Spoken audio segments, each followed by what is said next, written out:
गांव दिख रहा है, इधर जो है ना सारा गांव दिख रहा है, आप देख सकते हैं यहाँ पे सारा गांव दिख रहा है। और यहाँ पे आके मैं चिल्ला रहा हूँ, चीख रहा हूँ, बता रहा हूँ, उसके पीछे सबसे बड़ा रीज़न है कि हमारे पैरामिलिट्री फोर्सेस और आर्मी के जवान जो है ना हमारी रक्षा करते हैं। आर्मी के जवान को तो पेंशन दिया जाता है, पैरामिलिट्री फोर्सेस को पेंशन नहीं दिया जाता है। मोदी जी, अरे पेट्रोल 50 रुपये और महंगा कर दो, डीजल 50 रुपये और महंगा कर लो, हम झेल लेंगे, कोई दिक्कत नहीं है। लेकिन हमारे पैरामिलिट्री फोर्सेस के जो जवान हैं ना, उनका कम से कम पेंशन चालू कर दो, चूँकि वो हैं तब हम हैं, अगर वो नहीं होते तो हम शायद से नहीं होते।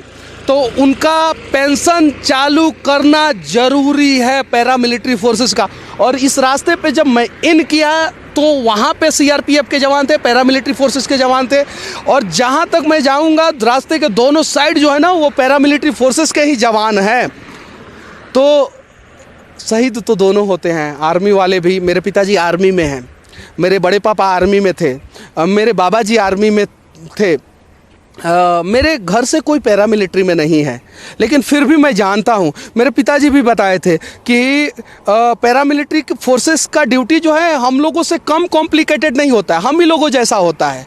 कहीं कहीं तो हम लोगों से भी ज़्यादा टफ ड्यूटी जो है पैरामिलिट्री वाले करते हैं। जैसे आप नक्सल प्रभावित एरिया छत्तीसगढ़ में चले जाएं, वहाँ पे हमारे पाकिस्तान बॉर्डर पे बीएसएफ के जवान खड़े रहते हैं, बांग्लादेश बॉर्डर पे बीएसएफ के जवान, चीन के बॉर्डर पे आईटीबीपी के जवान, नक्सल प्रभावित एरिया में सीआरपीएफ के जवान खड़े रहते हैं। जब ज़रूरत पड़ती है तो एनएसजी के कमांडो जो आते हैं ना, वो भी पैरामिलिट्री फोर्सेस के ही अंदर में आते हैं।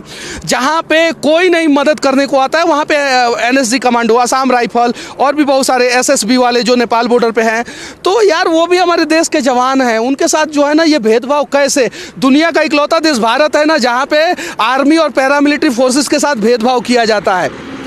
अरे ठीक है, थोड़ा सुविधा आप उनको कम दे रहे हो दो, लेकिन उनकी पेंशन जो है ना वो चालू कर दो। अगर वो नहीं होते ना, और मेरे एक साइड जो है ना वो सीआरपीएफ का ही कैंप है, मैं दिखा नहीं सकता हूँ लेकिन सीआरपीएफ का ही कैंप है, और वहाँ पे जो है ना जवान खड़े हैं गन लेके कि 47 लेके कि हाँ आप रिपोर्टिंग करो, हम हैं, कहीं कुछ नहीं होने देंगे। और इसके वजह से मैं यहाँ पे रिपोर्टिंग कर पा रहा हूँ, और इसके वजह से हम लोग चीख रहे हैं, चिल्ला रहे हैं। मोदी जी, ये भेदभाव नहीं चलेगा। 56 इंच का सीना है ना आपका, है कि नहीं है? पहले ये बता दो।